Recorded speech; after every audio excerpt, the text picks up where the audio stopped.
Guys, Paul here from PABrewNews. Got a special beer here from New Trail Brewing Company. This is their 6th Orbit. Their 6th anniversary. There is going to be a little rush hour. You're probably going to hear it. So this is their 6th anniversary hazy triple IPA, coming in at a very sessionable 10.6 alcohol by volume from New Trail Brewing Company. Yes, I'm outside. Rush hour. Old truck. So here we go. Check this out. Awesome artwork. Their artwork is so damn good. I don't know if anyone from New Trail will ever watch any of my reviews, as they shouldn't probably, because they're horrible. But one of these days, I want to do an artwork for one of their cans. Oh my god, it is getting pretty late. The sun's going down. I figure I just put the hops in. I just put 5 different varieties of hops in, 10 all together. And hopefully going to grow some hops, do some home brewing, have a good time, sell some hops if they do well, dry them out, and see if any of my homebrew buddies need any hops. Anyway, this has Motueka Talus HBC 586 Citra Amarillo, my favorite, and Crystal. You know, I was a little bummed I could not find Amarillo rhizomes on eBay. I found everything else but I want kind of funny. The 2 I wanted I couldn't find. I wanted Amarillo and Fuggles, and I couldn't find rhizomes for either. So I mean, I have more property here. I might shoot it off that way or do some other things if I do end up finding some Amarillo or Fuggle rhizomes. So we'll see. Anyway, it's been dropping, and it's been frosted and dropping low, pretty low. So I think that's pretty much tapering off, getting over with. So they're in the ground now, and there you go. Anyway, they just released this on 4/20 for their anniversary. So let's get into it. The York Hollow glass here from Mansfield, Pennsylvania. Let's get it in. Picked this up over at the Iola Beer Depot. I think they're still called the Beer Depot. They were bought out recently. The Winters owned them. Very nice people. Now they're new owners. And this is where I got it from. And I got a little 15 packet of Straub's Amber as well. So liking that. Gonna have a good time playing some music this weekend.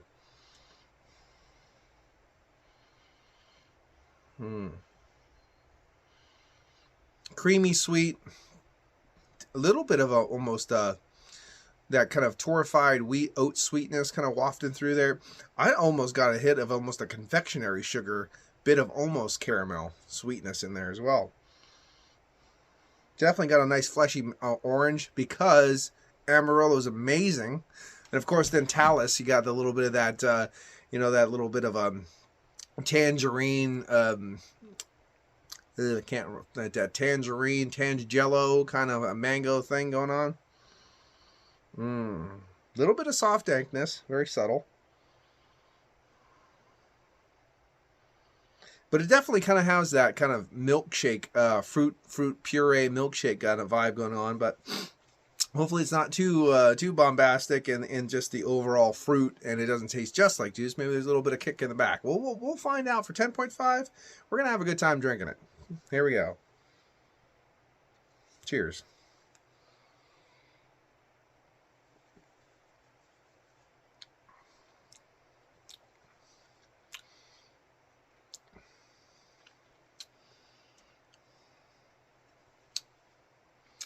Little earthy pepperiness in the background. Little soft floral.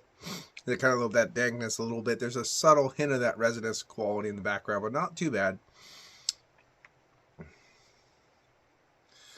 It is actually, there was a little bit of something right there going down. So the 10.5 isn't all the way hidden, but this is a stupid, dangerous beer to drink. Just 10.6 rather, sorry.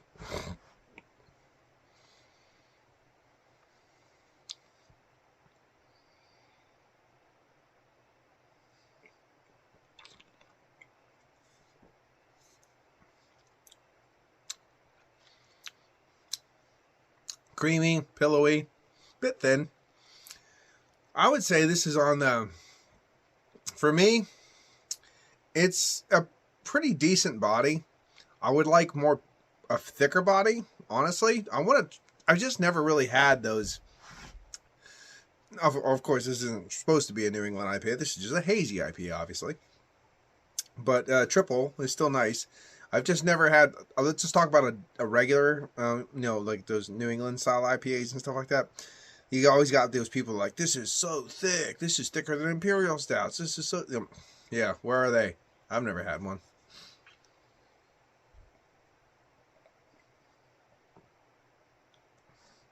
This is the high side of a medium, tapering into the low side of a full. So it's pretty damn good as far as the body goes. Most people will find this pretty thick. Lovely pillowiness, lovely creaminess to the beer overall. Mouthfeel, the whole deal. Super easy drinking. You basically have the orange, you basically orange Julius or like Stewart's orange cream kind of in a beer shake form almost. It's very fruit forward. It's just a big, sweet, creamy fruit bowl. So because you have the mango, you have a little bit of piffy grapefruit, you have a lot of orange in here. You've got tangerine, orange. You have a little bit of something that hits me in the back of the palate right before it gets into a little bit of that earthy, peppery bitterness that reminds me of a bit of a peach ring. So again, it is just pretty fruit forward. You don't have a lot of dankness. You don't have a lot of pine. You don't have a lot of earthiness. You don't have a lot of... There's just like a nice peppery, zippy tonality to this that you get from a little bit of that tonality mixing in with the fruit, So it kind of gives you that zippy, zesty fruit kind of a vibe. Crystal, Amarillo. I remember I brewed with Crystal a long time ago. Long time ago. I'm surprised I'm not getting more like white grape.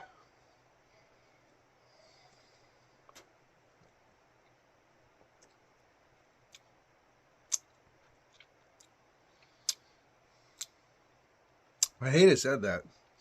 Because now I almost say like in the grapefruit, I almost get a little slight of that hint of vinous. Right up front. Most of the front of the palate is where you're getting the grape, the zippy bit of almost a hint of a piffy, almost star fruit, little bit of a grapefruit. Again, that little bit of white grape I just mentioned there. That's more in the front of the palate. Then it gets into that more clementine, tangerine, mango, blood orange, like that kind of fleshy, fruity juiciness. Then it tapers into a little bit of that mango. Again, hit that peach ring. Sweetness dies down a little bit. And then you start getting more of that peppery earthiness. I'm sorry. Nose is acting up. Might be these people driving by and kicking up dust. Man, it is rush hour. Yeah. It's only 25 through here, but you'd never know it.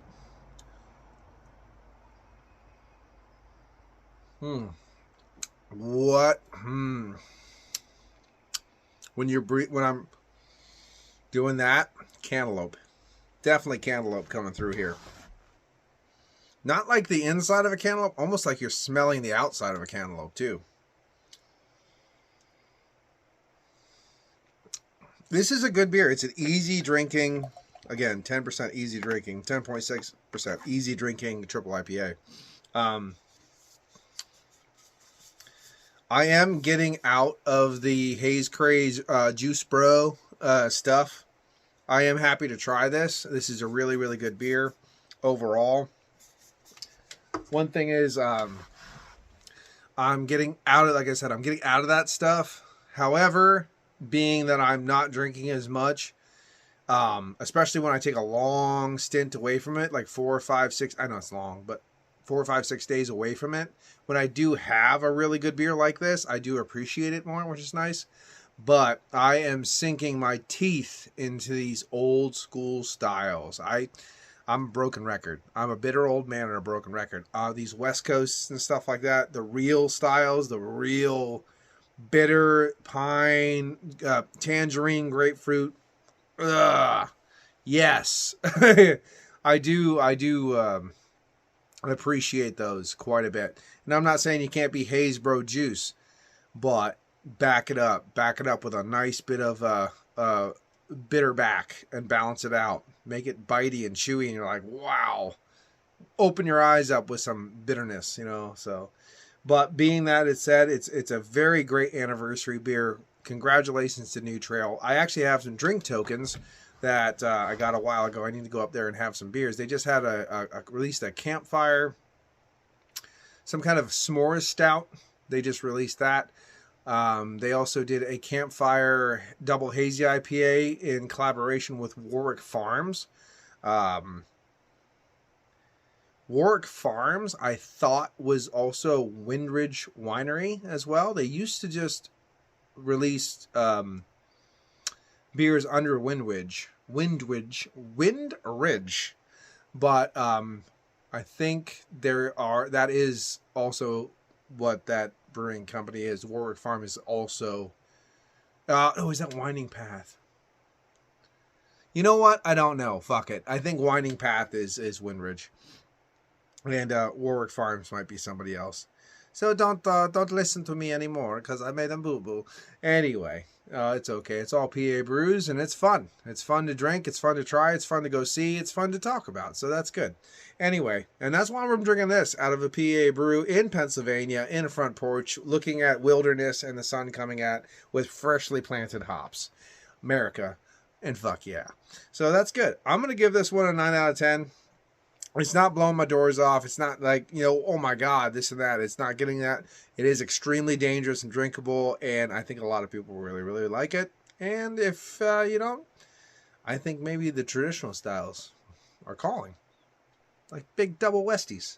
They just released a State Park beer, too. And it said Subtle Pine. And I'm like, come on. And I did mention that on my the comment. I think it was on Instagram. That about... Okay, that's cool, but we live in PA that is predominantly pine and eastern hemlock and stuff like that. Like, let's have some big pine in a double IPA. Like, let's do it. And I don't know, and maybe if anyone does from New Trail does watch this, you know, like, are you okay with doing huge pine forward beers? Is that not a thing that you want to do? Or is it something that you just, you haven't delved into? So you're like, it's a little bit unknown, or because you just do haze bros all the time. I'm like, is that your wheelhouse? I mean, what are you doing? Also, I have to say this because it was funny. I didn't put the comment down on YouTube, but they made a little, a crisp lager, commercial. It's 30 seconds or something on New Trail's YouTube channel.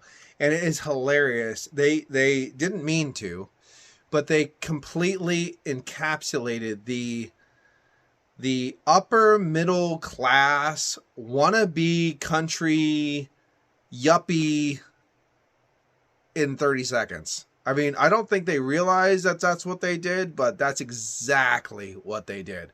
Because everybody in that in a really nice brand new barn with all their big truck and everybody's happy and everybody's playing games. And I'm like, oh, every one of these motherfuckers in this thing looks like upper middle class yuppie fuckers pretending to be country, because that's what people love to do. It's fucking hilarious. Just saying. Anyway, this has been Paul from PABrewNews. Cheers. Bye-bye. Watch that finger.